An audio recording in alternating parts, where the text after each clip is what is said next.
Então, Janine, você vai fazer uma fala inicial? Bom, hoje a gente está recebendo nossos convidados, né? Seu Cruz, a professora Kael vai fazer a palestra. Ambiente de sistemas alimentares e territórios saudáveis sustentáveis. Né? Hoje é o nosso segundo ciclo, nosso segundo encontro SIG, né? Da alimentação, suinocultura. Está sendo muito bom estar aqui com vocês. E primeiro agora, então, vou deixar a falar com vocês, Erika. Tá. Então, boa tarde a todos. Antes de começar, eu gostaria de lembrar as pessoas que estão assistindo, acompanhando, que irão acompanhar e que se inscreveram, que não esqueçam, né, de entrar, seguir as instruções que nós disponibilizamos no site da Fiocruz, do passo a passo de como assinar a presença, né, para que elas possam ter o certificado da Fiocruz, tá? Então, qualquer dúvida, podem perguntar, se caso não consiga estar fazendo botando a presença, tá bom? Para qualquer um, então, se tiver interesse, pode assinar a presença até o final do dia de hoje, até as 23 horas, para que a gente possa estar emitindo o certificado.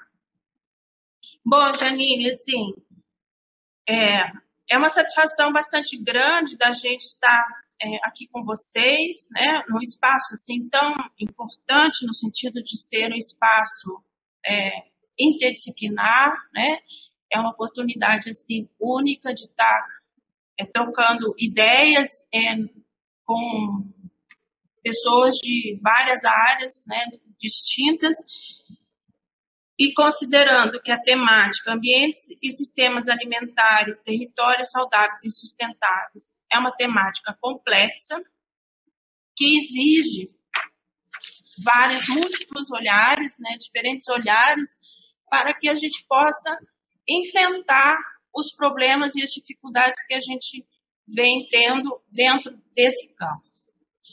Então, a minha abordagem nessa temática, ela é uma abordagem no sentido de buscar reflexões e propiciar reflexões sobre essa temática, não é de estar abarcando todas as discussões. Eu trouxe algumas questões a serem apontadas, né? Primeiramente, eu gostaria de falar que, assim, a temática ambientes e sistemas alimentares, quando eu estava preparando ela, eu fiquei pensando por onde começar essa discussão, né? Se eu começava a discussão por sistemas alimentares e depois pelos ambientes, ou pelos ambientes e depois os sistemas alimentares. Mas, considerando que os ambientes alimentares, eles abarcam os sistemas alimentares, eu optei por iniciar a discussão sobre, a partir dos ambientes alimentares, do ambiente alimentar. Então, hoje, a questão do ambiente alimentar, ele vem sendo muito focado pelo entendimento de que é um aspecto importante a ser considerado. Um aspecto importante a ser considerado para a compreensão do comportamento alimentar dos indivíduos, seja em relação à disponibilidade, né, acesso à prática de aquisição ou de consumo de alimentos, né? Então, essa abordagem, eu pensei em estar focando inicialmente sobre que sequência que eu pensei, né?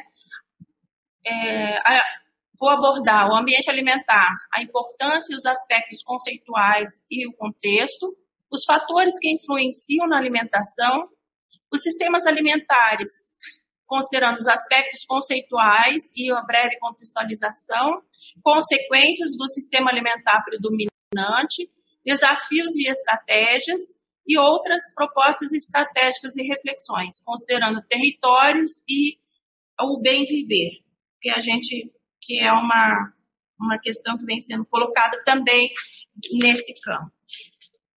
Então,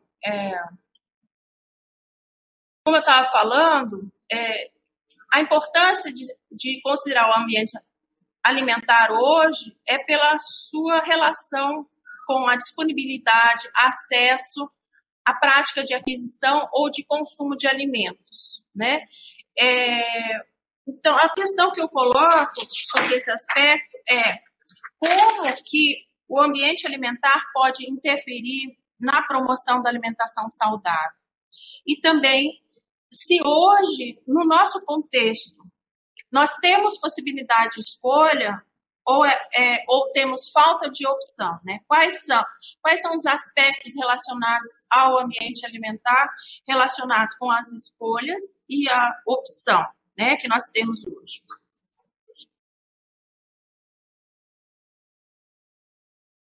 Então, com relação aos aspectos conceituais, nós temos várias abordagens conceituais. Entre elas, eu pensei, né, o conceito de Winsburg e colaboradores, que já em 1999, eles colocaram que o modelo de ambiente alimentar, ele compreende duas frentes. Uma, a questão do macroambiente, e a outra do microambiente, sendo que o macroambiente, ele envolve as políticas macroeconômicas e os sistemas alimentares. E o microambiente é o espaço que compreende o mundo da vida das pessoas, né? As escolas, as universidades, os locais de trabalho, os bairros, é onde a vida cotidiana acontece, né? E como que as instituições, né? E os aspectos físicos, políticos, econômicos e sociais, eles influenciam nesse processo, né, da vida, tanto no âmbito macro quanto no âmbito micro. E outra também definição trazida por Glantz considera 4 categorias para esse conceito, né? A comunidade, a organização social, o consumidor e a informação, considerando que o ambiente alimentar é constituído por diversos fatores que envolvem a forma como os alimentos estão disponíveis e como serão acessados pelos consumidores, aspectos que são determinados pela distância, fatores econômicos, disponibilidade e conhecimento acerca dos alimentos. Então, a confluência desses dois conceitos que eu trouxe aqui para vocês é no sentido de propiciar oportunidade e condições que afetam a segurança alimentar e nutricional, a garantia do direito humano à alimentação adequada e saudável e o estado nutricional dos indivíduos e da comunidade, né? Então, a partir desses conceitos, a gente percebe os elementos que têm sido considerados como fatores que influenciam nesse processo dentro dos ambientes alimentares. Além disso, também o que vem sendo colocado no âmbito científico, também de diversos estudos e análises sobre ambientes alimentares, a questão dos desertos alimentares e dos pântanos, considerando que os desertos alimentares são locais onde o acesso à alimentação in natura e minimamente processados é escasso e impossível. E os pântanos são locais em que predomina a venda de produtos altamente calóricos, com poucos nutrientes, como no caso das redes fast food, lojas de conveniências, e considerando que esses dois fatores obrigam as pessoas a se locomoverem para outras regiões para obter alimentos saudáveis. Ou seja, nesses espaços, tanto nos desertos quanto nos pântanos, a disponibilidade de alimentos in natura, que é o que se pensa que é o ideal para se ter uma alimentação adequada, saudável, eles são mais difíceis de serem encontrados em locais que se caracterizam como desertos alimentares e pântanos, né?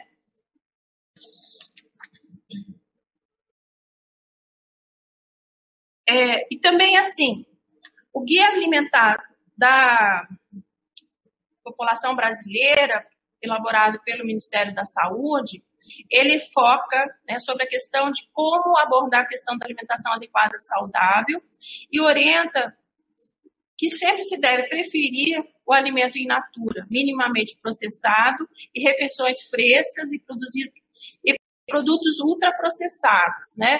Então, esse é um parâmetro que a gente utiliza para analisar os ambientes alimentares, né? Se os ambientes alimentares, eles propiciam o acesso aos alimentos considerados saudáveis, né? Frutas, verduras, legumes e alimentos regionais, ou os ambientes, eles propiciam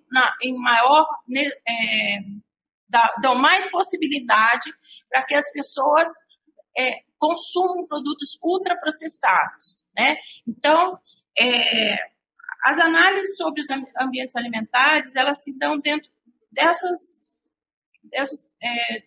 óticas, né?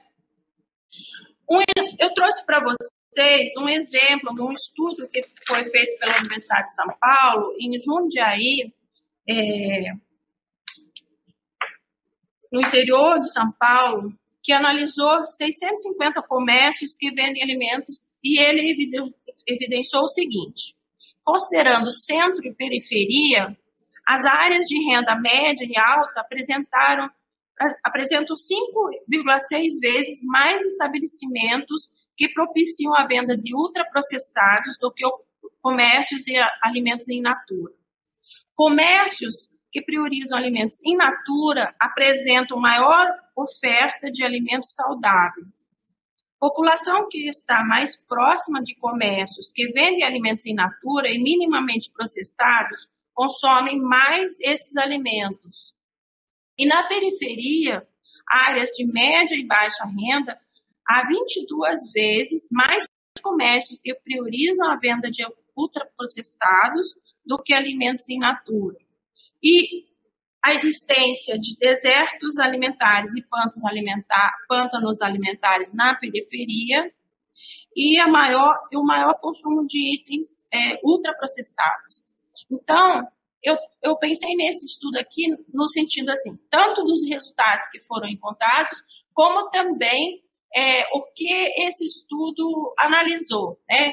Que abordagem esse estudo teve, para que a gente também possa estar refletindo sobre de que forma nós, dentro das nossas áreas de conhecimento, podemos estar trabalhando e pesquisando a questão dos ambientes alimentares. A partir disso, eu faço a seguinte consideração, que hoje, diferente do que se pensava algumas décadas atrás, a gente percebe claramente que os fatores que influenciam na alimentação, são fatores que estão mais ligados ao ambiente macro, ao ambiente físico, aos ambientes sociais, do que aos ambientes individuais, né? Os fatores individuais, eles influenciam, mas em menor proporção do que os ambientes sociais, físicos e macroambientes.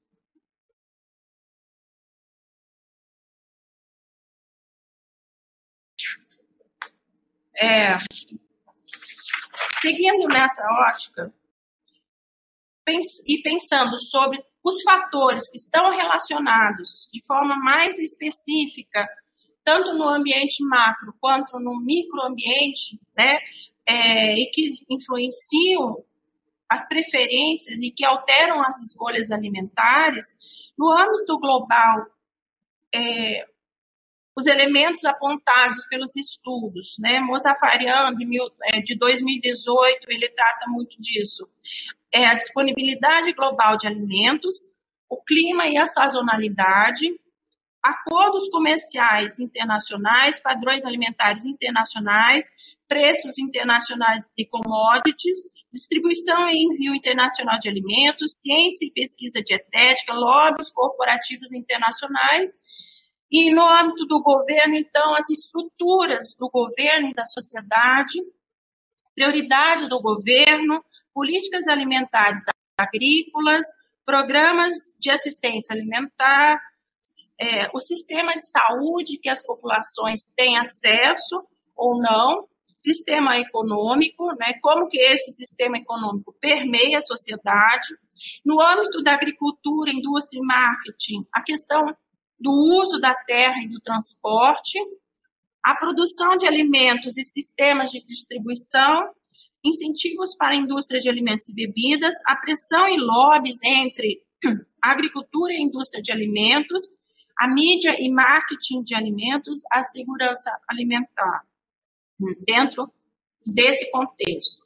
E no ambiente comunitário, que envolve o microambiente, né, dentro dos conceitos, é o ambiente do local de trabalho, como já coloquei, o ambiente alimentar da escola, a disponibilidade de alimentos no comércio local, acessibilidade para supermercados e mercearias, acessibilidade para o transporte dos alimentos, o status socioeconômico da vizinhança, que influencia muito, e os aspectos socioculturais, a raça, a etnia, suporte social, normas, padrões, valores socioculturais e a classe social.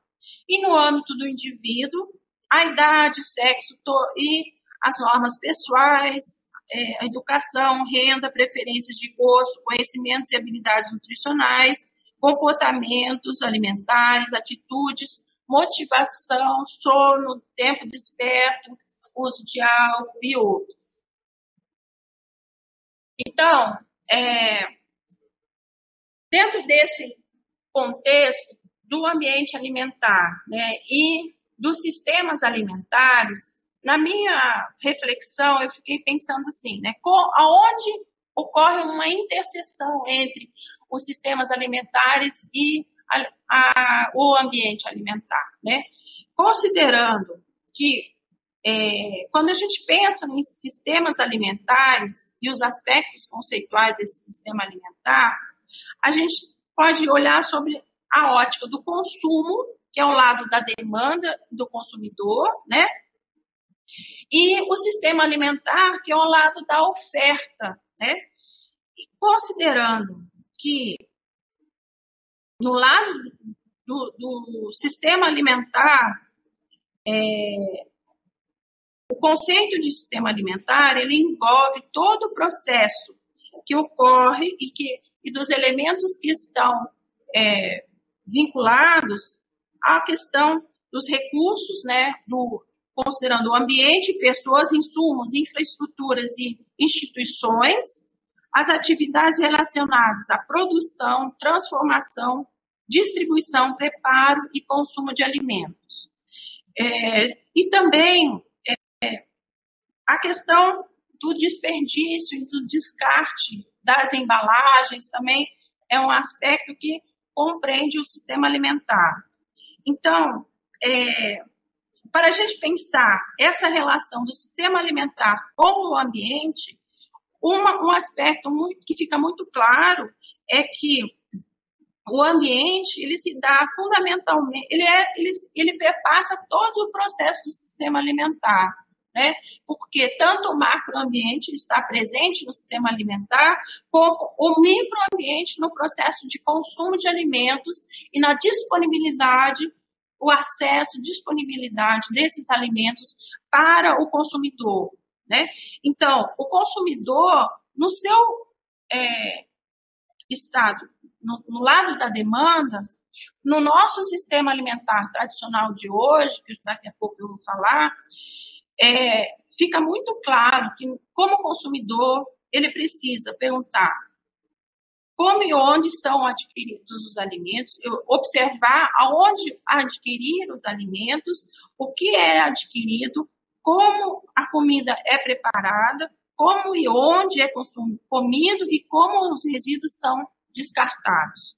Então, esse modelo de consumo alimentar proposto pela escola francesa, liderada por Malassis, ele considera esse modelo como um modelo importante para se analisar o consumo de alimentos sobre as diferentes perspectivas, tanto do aspecto econômico, social, quanto cultural.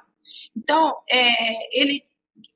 esse cientista francês, da escola francesa, ele se preocupa em analisar a história dos sistemas alimentares, né?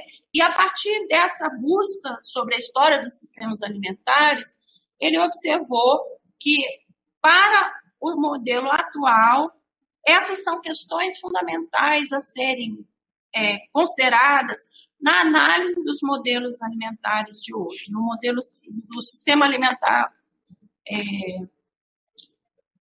predominante.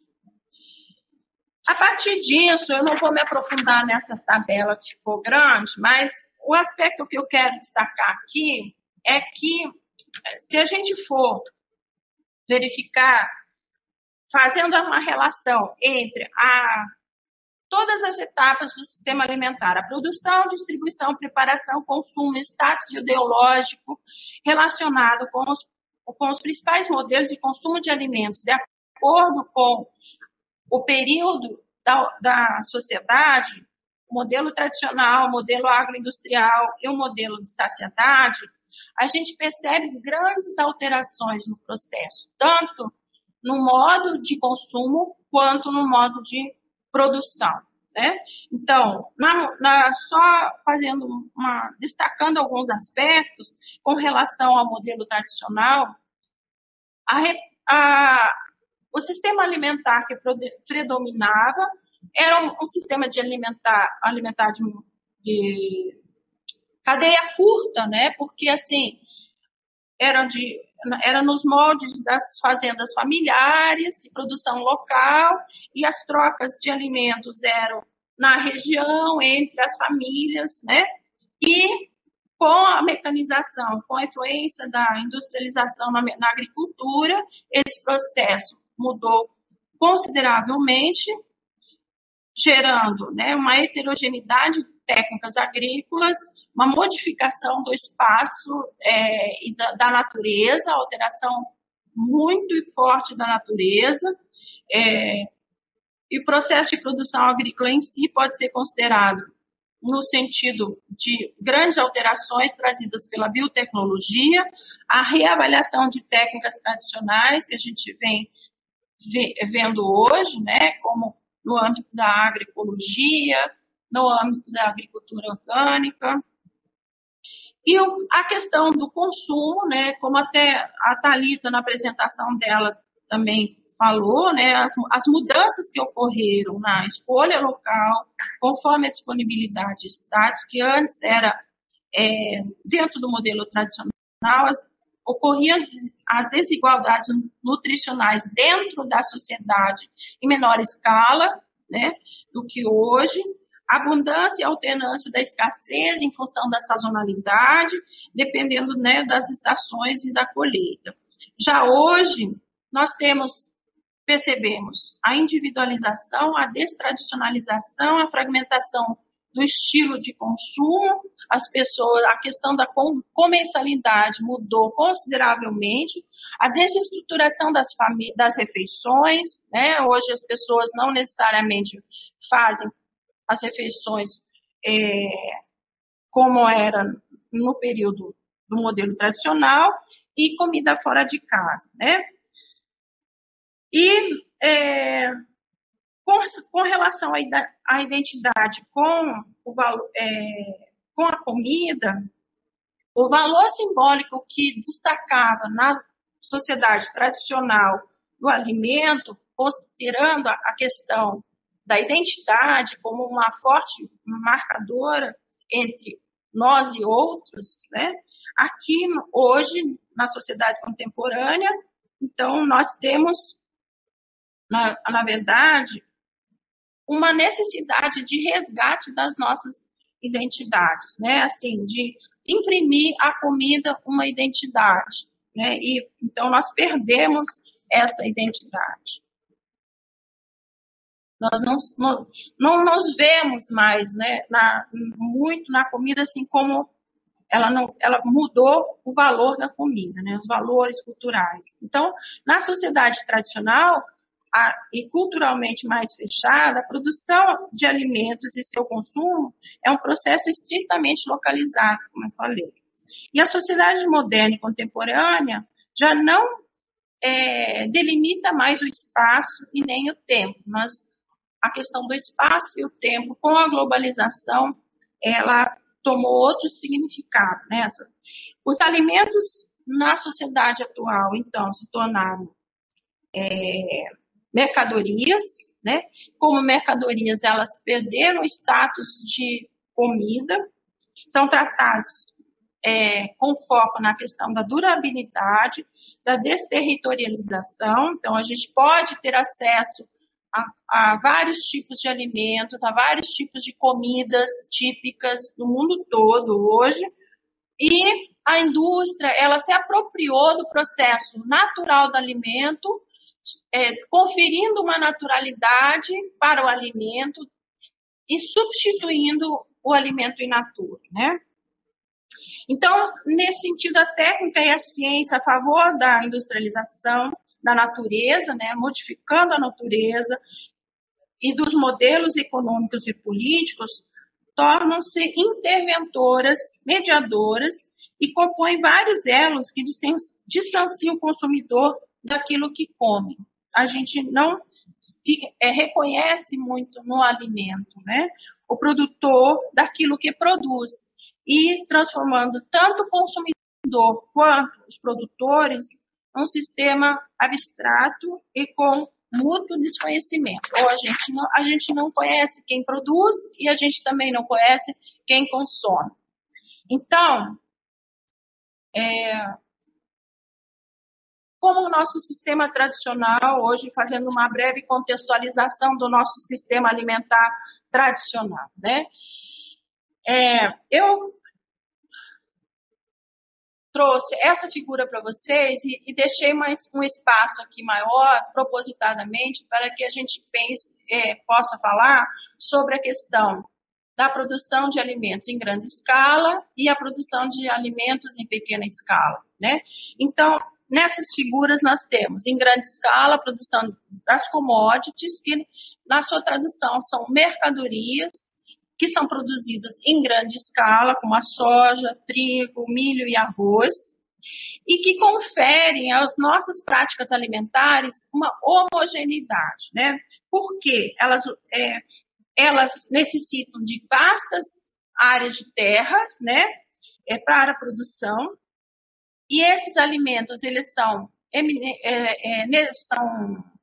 alimentos produzidos para exportação, e nesse modelo, são poucas empresas transnacionais envolvidas. Então, os alimentos são exportados para indústrias estrangeiras que processam alimentos, né, ou comestíveis, né, como o Fischler fala, e esses alimentos, então, são disponibilizados para o mundo todo a partir de uma rede de grandes supermercados, grandes corporações, que em âmbito mundial são apenas em torno de 9 corporações mundiais que levam esses alimentos ultraprocessados, industrializados para todas as populações do mundo praticamente, né, com o apoio da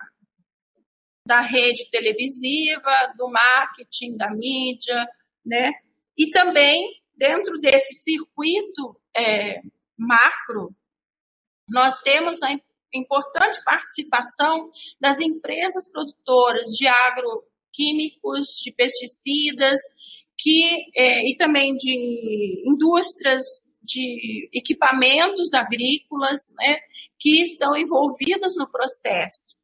E, então, a gente alimenta, embora esteja pequeno aqui, né, mas nesse processo, nós, países que somos os países que produzem commodities, né, eles tanto alimentam a rede e a indústria de pesticidas e agroquímicos, né, agrotóxicos, como também a indústria alimentar de ultraprocessados, favorecendo a homogeneização das práticas alimentares e também dos ecossistemas, pelo fato de que o ecossistema, para essa produção, tem um grande impacto na biodiversidade, né?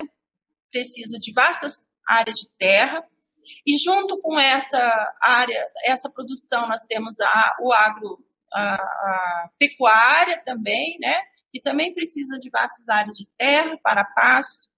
Então, esse modelo, ele se caracteriza como um modelo de cadeia longa, porque nós temos a produção de alimento num lugar, nós temos o processamento do alimento em outro lugar, nós temos as indústrias que fazem a distribuição.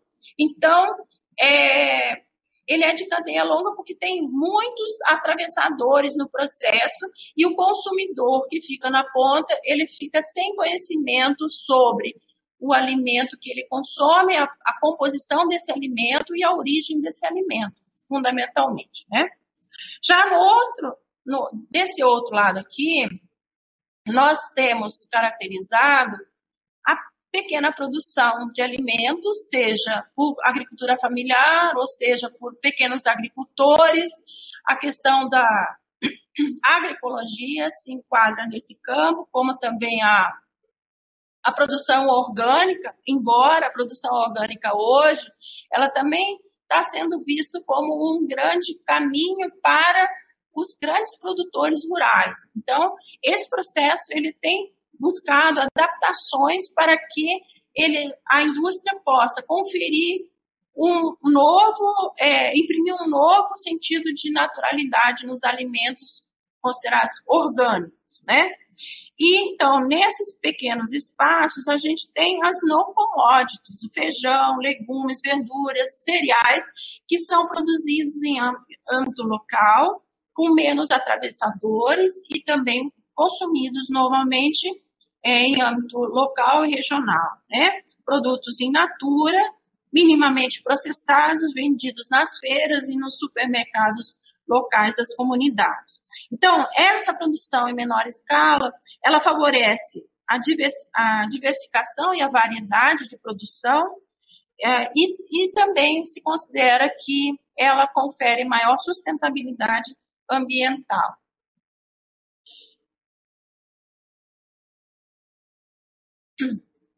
E nesse contexto, né, a OPAS, num relatório sobre como ocorre, né, a questão do consumo de alimentos ultraprocessados no mundo, eles evidenciaram que, só destacando aqui, né, a América Latina, que não sei se vocês estão conseguindo enxergar, mas a América Latina, o consumo médio de alimentos ultraprocessados em 2000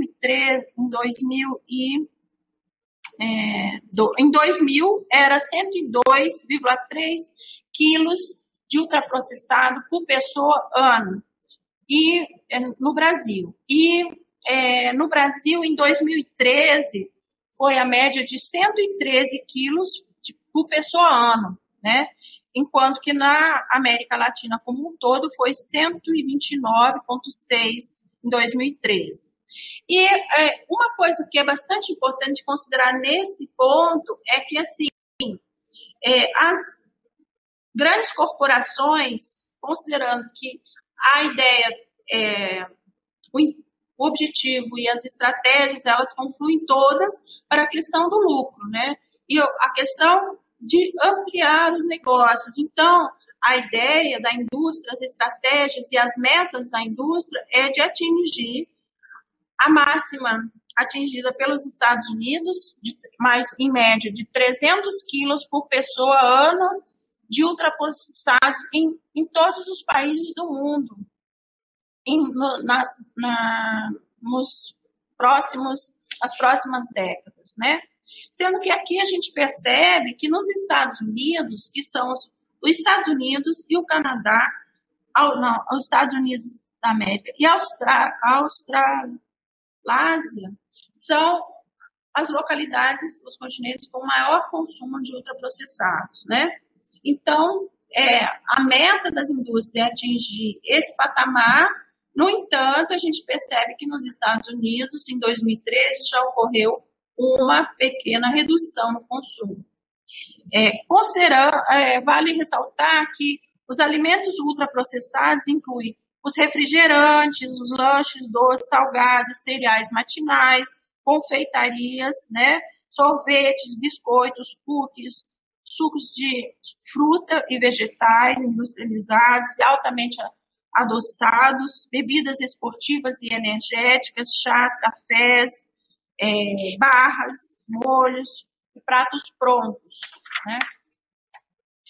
Então, como eu falei para vocês, os alimentos industrializados, eles fizeram o quê? O desaparecimento do poder simbólico da comida, dos alimentos, então, são padronizados, industrializados, decompostos e reconstituídos e perdem a sua história, a sua identidade, são transformados em objeto comestível não identificado.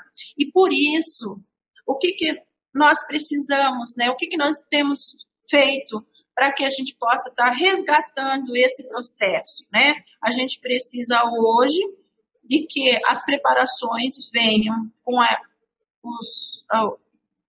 identidade por meio dos processos de rótulos e de certificação, né?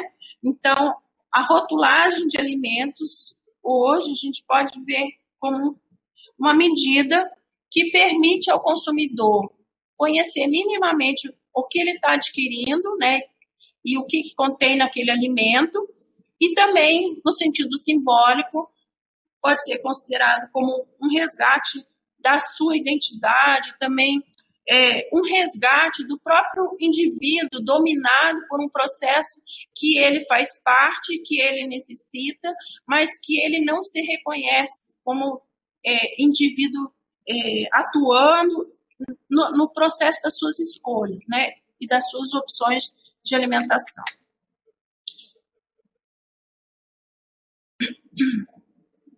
Então, as consequências que a gente vem sentindo nesse processo todo. No mundo todo, a maior preocupação mundial hoje em torno dos sistemas alimentares é a questão da malnutrição. Da malnutrição tanto em termos quantitativos quanto qualitativos, né? O discurso que permeava o processo de industrialização dos sistemas alimentares era de que a gente precisava de alimentos para dar conta de alimentar a população mundial que passava fome, né, principalmente antes da década de 70. Só que o que a gente percebe hoje é que a população continua passando fome, mas a fome que ela sente, ela é diferente, tanto em quantitativo quanto no qualitativo.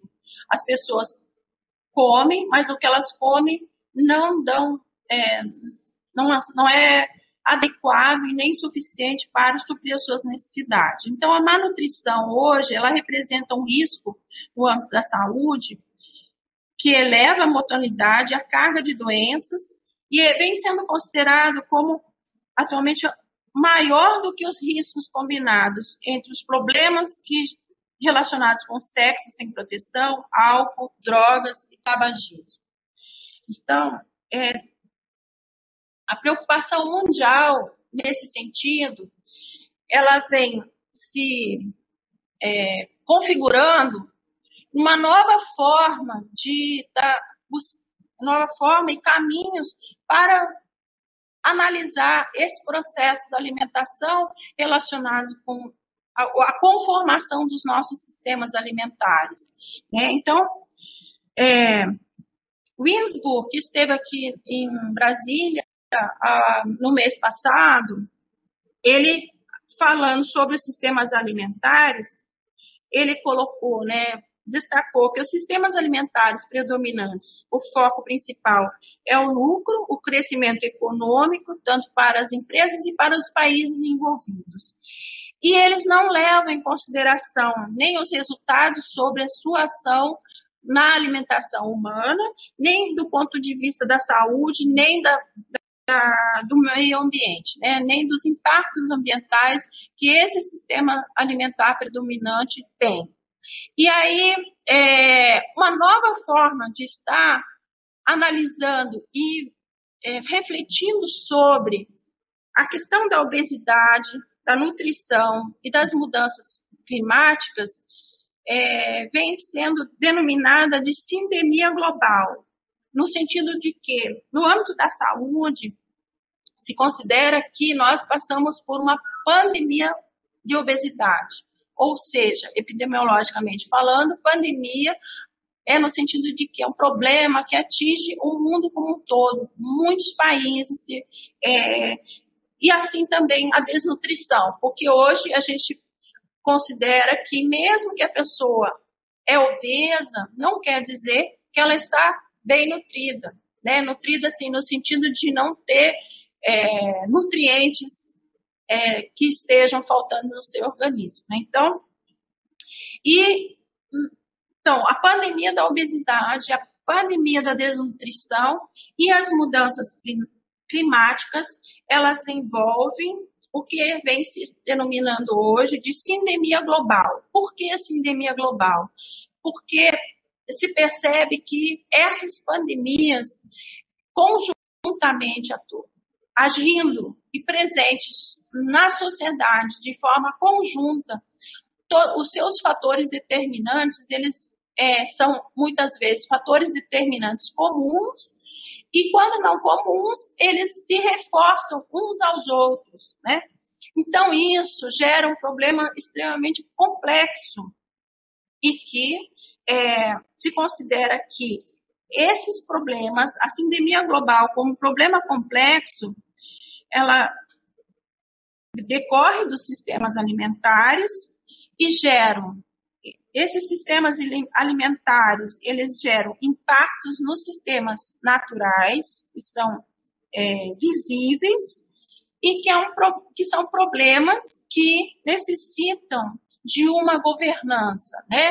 De uma preocupação no sentido de pensar políticas públicas e desenvolver políticas públicas em âmbito local, regional, nacional e global, de forma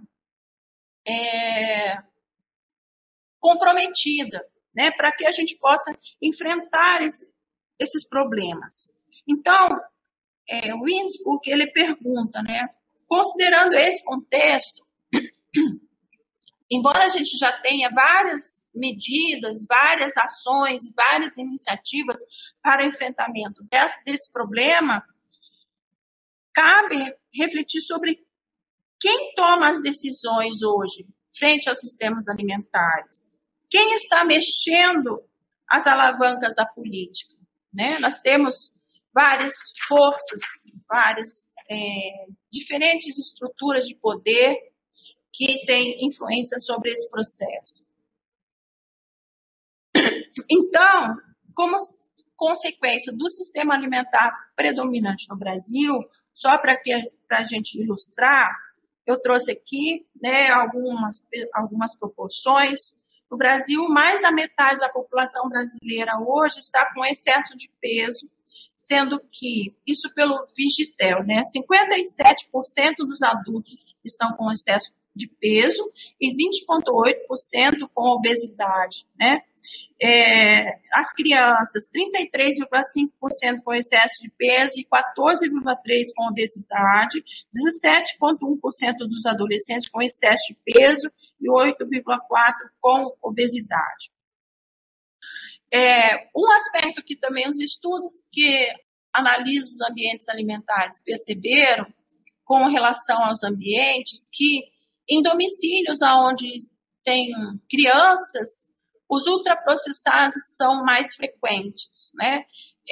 E também, assim, um aspecto que os locais de trabalho, as escolas, tem que pensar na questão da vizinhança. Muitas vezes o local de trabalho não oferece ambientes que propiciam a prática da alimentação saudável, nem no âmbito interno e nem na vizinhança. Então, são aspectos importantes para se pensar no planejamento urbano. Com relação, voltando aqui nas nossas proporções, com relação às doenças crônicas não transmissíveis, a gente tem, as estatísticas mostram que 74% essas doenças, elas representam 74% do total de mortes no Brasil. Quer dizer, a carga de doenças, né, a participação dessas doenças na carga de doenças, de forma geral, é bastante elevada, né? Então, 33% das doenças são do aparelho respiratório circulatório, 17% de câncer, 6% de diabetes e 6% de doenças crônicas, né? Então, diante desse contexto, cabe nos perguntar, né, considerando que esse sistema alimentar predominante, ele se desenvolveu a partir da questão sobre a necessidade de produzir alimentos para alimentar o mundo, né?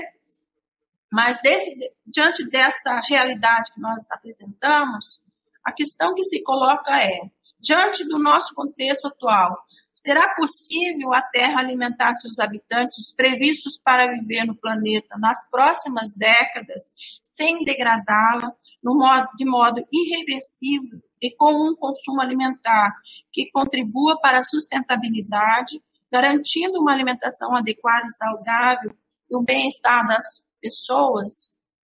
Como viabilizar isso, né? Essa é a pergunta que fica. Então, pensando assim, em caminhos para que a gente possa estar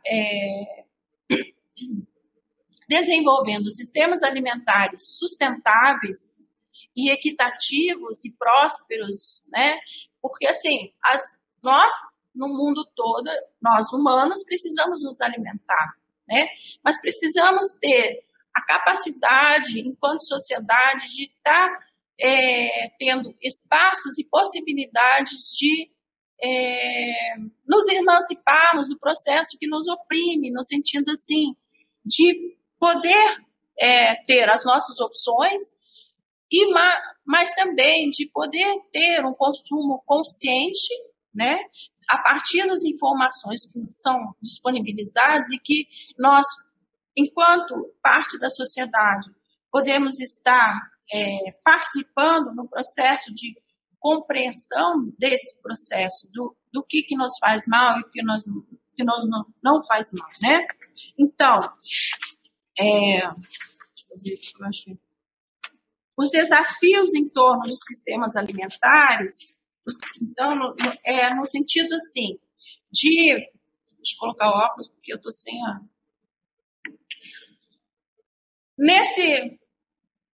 Nessa figura aqui, a gente percebe, né, que nós temos 3 componentes aqui no centro. Pensando no sistema alimentar sustentável, que nós precisamos, né, da economia, nós precisamos do meio ambiente e nós precisamos, né, da sociedade. Então, tem que haver um equilíbrio nesse processo, tendo em vista que no sistema atual, predominante, o interesse que move esse processo aqui é o interesse econômico, fundamentalmente. Então, para que a gente possa, vamos dizer, avançar nos sistemas alimentares para garantir alimentação para todos nas próximas décadas, nós precisamos harmonizar esse processo em todos os momentos do sistema alimentar, né? Tanto na produção, quanto no processamento, na distribuição, no acesso, no consumo e no desperdício, que também faz parte. E dentro de uma um movimento que tenha que ofereça a possibilidade das pessoas, né, no sentido de realmente instituir uma democracia alimentar, porque no sistema atual a gente claramente o fato de não sabermos o que comemos nos mostra que o nosso direito de se alimentar de forma adequada, sustentável, saudável, está ameaçado e está comprometido, né? Então, as características de um sistema alimentar sustentável, né? Ele precisa disponibilizar alimentos nutritivos, acessíveis, livres de contaminantes, saudáveis, tanto para as pessoas quanto para a comunidade. Benefícios ao ambiente, né, fontes de dignidade para produtores e comunidades, né, e também ter equilíbrio entre as mudanças climáticas, né, e os choques, ter possibilidade de responder às mudanças climáticas e aos problemas da natureza, né.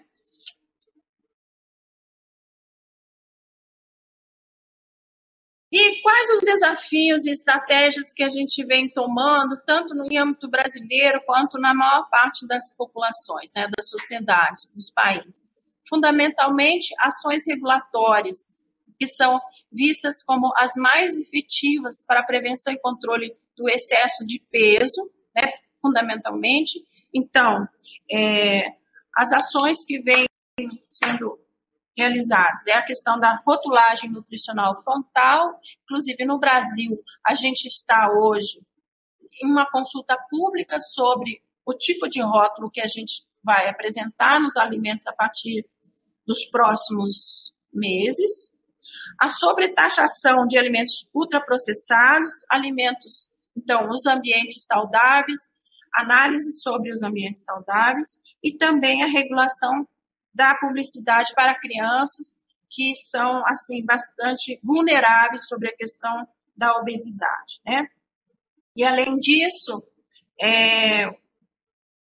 a análise e observação sobre o ambiente pode apoiar ou enfraquecer a capacidade das pessoas agirem sobre o seu próprio interesse. Então, nós necessitamos de ações regulatórias do Estado para que a gente possa, por exemplo, fazer com que o Estado as indústrias disponibilizem para o comércio alimentos, bebidas, por exemplo, menos açucaradas, o que tem já sido feito, e também a questão das gorduras trans, que também vem sendo discutido. Então, a sobretaxação é um caminho e a regulação também, né?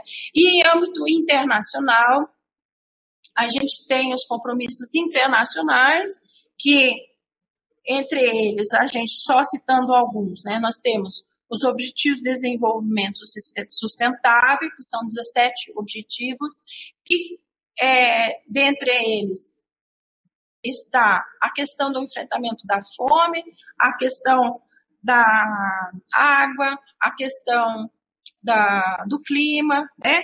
Nós tivemos, em 2015, o Pacto de Milão, que é um pacto para que as cidades se comprometam a pensar em políticas urbanas para promover ambientes mais saudáveis. Temos as metas globais até 2025 para melhorar a nutrição materna, lactante e também de crianças pequenas, e outras, né, que aqui a OPAS vem divulgando.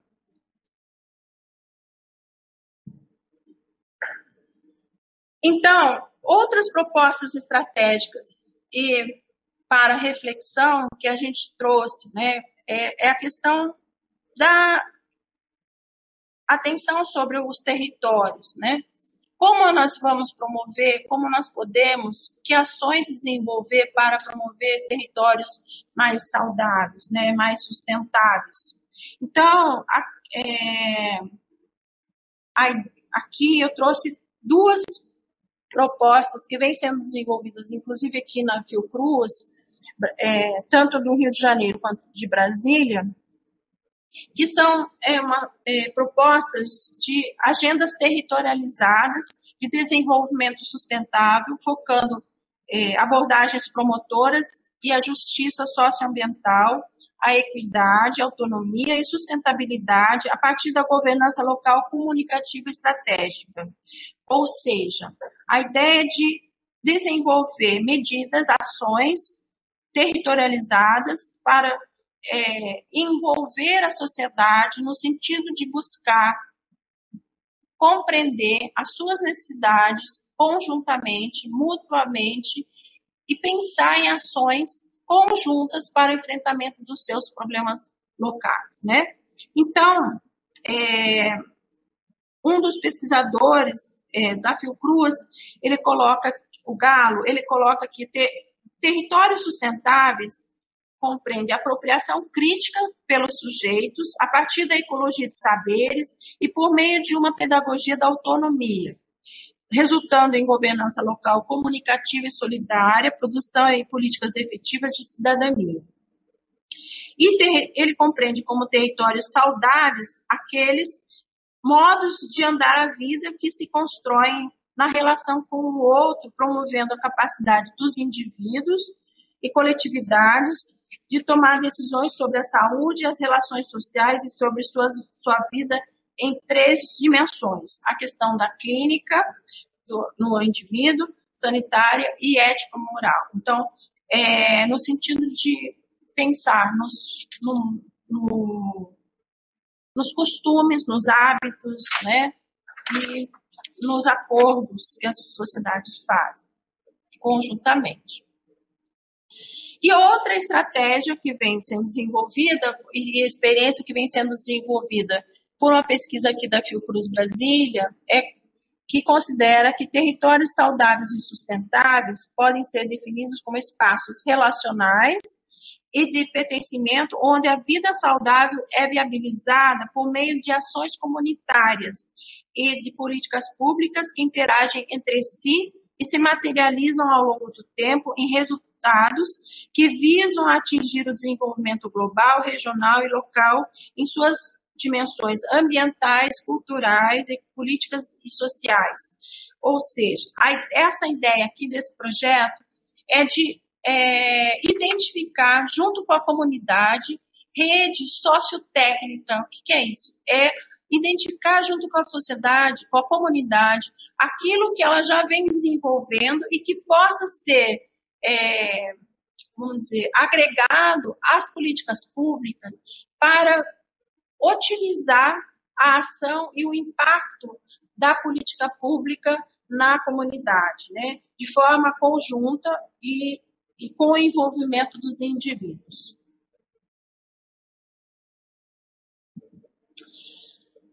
E também na América Latina, e também em vários países da América Latina, como Peru, Equador, Bolívia e algumas partes do Brasil também, temos tido movimentos sociais que vêm defendendo a questão do bem viver, né? A partir de uma ótica dos índios andinos, que é uma proposta de remodelar os sistemas de valores, que, considerando que todo esse processo que nós vivemos hoje, em âmbito da sociedade, né, é decorrente dos valores que nós adotamos, né? Essa proposta do bem viver, ela visa trazer um novo horizonte no sentido de que valores nós queremos estar desenvolvendo e que nós precisamos para que possamos ter uma vida mais sustentável e saudável, né?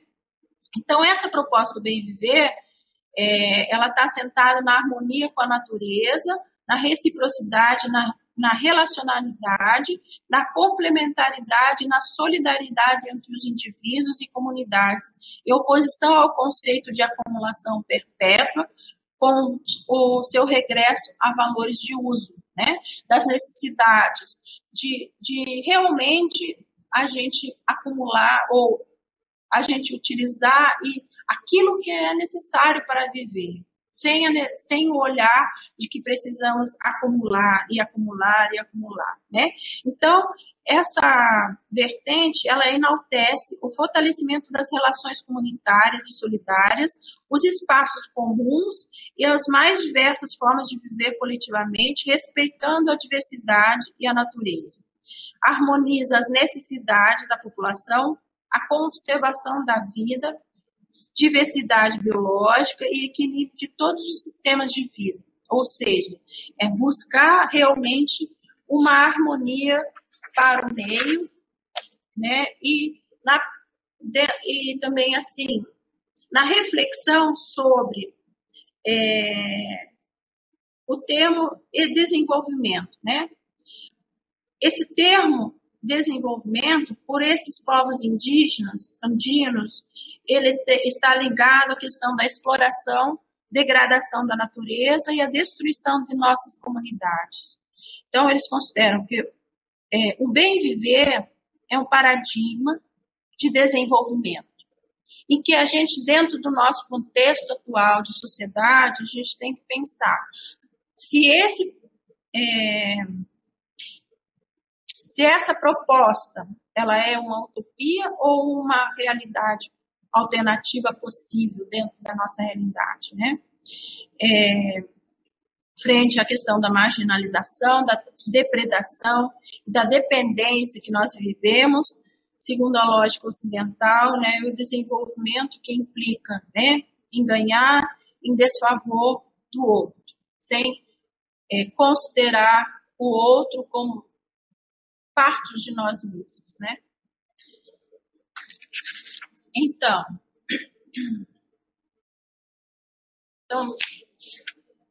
acho que essa parte eu já falei, eu acabei esquecendo de mudar. Então, gente, aqui estão as referências, eu agradeço muito a atenção de vocês, era isso que eu trouxe para hoje, para a gente refletir, e estou aberta agora para discussão.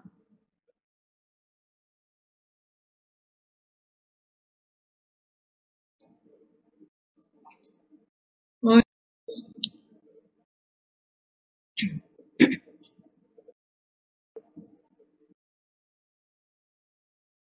Dúvidas, perguntas, reflexões?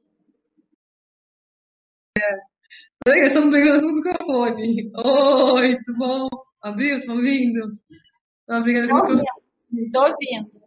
Obrigada, Érica. Ótima apresentação, muito complexa, muito rica. Muitas questões. Eu fico aqui muito incomodada com muita coisa que você falou aí. E não tem uma solução de imediato, né? Uma solução a longo prazo. A gente tem que pensar muito sobre isso, né? É interessante que a gente trabalha aqui, o consumo e acesso nas cidades, assim, embora a gente trabalhe com uma ideia de poder, a gente trabalha numa ideia um pouquinho diferente, uma ideia mais simbólica da alimentação saudável. E a gente tem algumas questões que a gente vai ter que trabalhar depois com você, porque eu achei muito boa a apresentação do pântano, do ambiente alimentar, realmente bem interessante. Sim, obrigada. Mas assim, o que vocês querem colocar? Eu achei legal essa questão dos desertos alimentares, né? Porque quando foi lá para São Paulo tem essa questão assim que se pensa muito que alguns lugares assim periféricos e tal a gente vai achar só comida ultraprocessada, mas também tem um outro lado, né? Tipo no Guanabara, na feira do Guanabara, qualquer coisa assim, a gente tem um acesso também a questões de alimentos não processados e que essas pessoas periféricas também os preferem em certos pontos, né? Porque, na verdade, assim, que eu vejo? Esses levantamento do comércio fixos. A gente pensa muito em comércio também itinerante, que são as feiras. As feiras é uma moda de comida saudável circular nesses espaços. Então, eu não sei como é que isso é levado em consideração. Essa é uma questão, certo? A gente precisa, assim, circulação de alimentos saudáveis em feiras. Embora seja de menor tamanho, elas circulam e elas permitem o acesso a esses alimentos. Então, essa é uma questão. Sim. Outra que a gente pensou aqui esse bem viver, eu não sei se não é um pouco utópico, assim, sabe, Érica? Eu fiquei pensando, será que a gente consegue esse bem viver? Ou, assim, bem viver esse coletivo é para outra gente, sabe, assim? Eu não sei, fiquei meio incomodada com isso. Eu penso assim que, de certo modo, ele é utópico, mas penso também que para que a gente possa refletir sobre os nossos valores e aquilo que nós precisamos para dar sustentabilidade e para ter uma vida mais harmoniosa, a gente precisa das utopias, né? A gente precisa de estar pensando outros valores, né? Outros mundos que nos favoreçam e nos deem elementos para que a gente possa transpor essas nossas dificuldades, enfrentar as nossas dificuldades, para que a gente possa ter sociedades mais justas e mais equitativas, né? É nesse sentido. Claro que hoje não é no sentido de estar retrocedendo no modo de vida indígena, mas nos valores que eles carregam, né? Uma esperança, digamos assim, né, para o futuro. Né? Uma alma, esses brasileiros, né? Faz parte também, lógico. Ela perguntou, estava falando que eu gostou muito das territórios saudáveis e espaços internacionais. Eu gostei daquele conceito que você fez, territórios sustentáveis e saudáveis. Achei muito interessante ter juntado esses dois conceitos, porque até então eles só ficam separados, eles ficam meio soltos assim, e quando você coloca eles juntos, parece dar uma velocidade da coisa. Não entendi. A questão do conceito de territórios saudáveis e sustentáveis, foi muito interessante. Porque quando você está preparado, parece que não tem uma velocidade. Né? Você une os dois conceitos, ele fica orgânico. Né? E começa a sentir algumas coisas, entendeu? Senão fica um discurso assim, ó, aqui a gente faz assim, aqui a gente faz assado, e depois isso reflete na gente. Então, tem um lado cotidiano, tem um lado material aí da coisa, que é interessante que as pessoas tenham esse conceito. Então, é legal, foi legal. Ah, sim. Eu pensei que você tivesse feito uma pergunta. Verdade, só. Ah, sim. Uhum. O que mais, gente? Ok. Eles falam elogiar mesmo. Foi muito boa a fala, cara. A gente gostou muito. Muito legal. Foi muito boa. Boa, gente. Érica, acho que é isso. Acho que sim, viu? Agradecer, foi muito bom mesmo. Então, foi uma grande satisfação estar com vocês. Espero ter contribuído para as reflexões e também para tendo novas visões, né, do campo da saúde, porque eu sou nutricionista, nem falei do que eu sou, né, mas eu sou nutricionista, com mestrado em epidemiologia, por isso esse meu vício de trazer proporções e estudos quantitativos, e com doutorado em meio ambiente e desenvolvimento, focando nessa parte mais ambiental. Bom? Muito legal, Érica. Muito bom mesmo. Obrigada, viu? Foi um prazer com você. Também. Obrigada a vocês. Um abraço. Até a próxima. Tchau. Tchau.